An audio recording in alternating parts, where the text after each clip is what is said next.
Kwa majina naitwa Paul Kisabo, mimi ni wakili, lakini niko pamoja na mawakili wenzangu. Tuko jumla mawakili 10. Tulikuwa tuna watetea wateja wetu kwenye shauri namba 26394 lenye jumla ya watuhumiwa 34 kwa mujibu wa hati ya mashtaka ambayo iliwasilishwa mahakamani tarehe 7 Novemba 2025.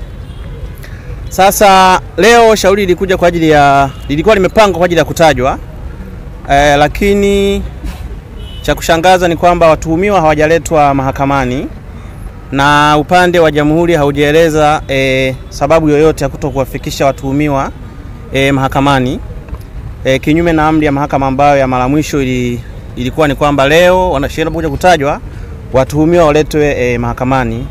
Lakini hilo tumeliwasilisha kwa mujibu wa sheria mahakamani, na mahakama imesema tarehe nyingine ambayo kesi hii itakuja kutajwa watuhumiwa waletwe mahakamani. Lakini upande wa jamhuri wamesema kuhusiana na upelelezi kwamba haujakamilika.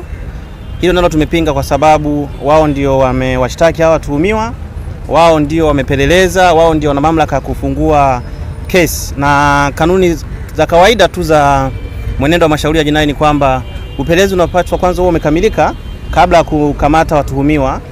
Lakini sasa wao leo wanasema kwamba upelelezi bado haujakamilika na hawajaeleza kwamba upo katika hatua zipi. Lakini cha kushangaza ni kwamba mshtakiwa namba 17 anaitwa Moses Lemweta Mgao. Mahakama imetueleza kwamba huyu mtu hajawahi kufikishwa mahakamani, lakini cha kushangaza kwenye hati ya mashtaka yupo, na hati za mashtaka zinavyoandaliwa huwa pia zinakuwa na particulars, yani zinakuwa na wasifu wa huyo mshtakiwa. Huyu mshtakiwa namba 17 kwa mujibu wa hati ya mashtaka ambao ni public document, imeandikwa ana umri wa miaka 33, kabila lake ni Masai, kazi yake ni mlinzi, dini yake ni Mkristo, na makazi yake imeandikwa Masaki.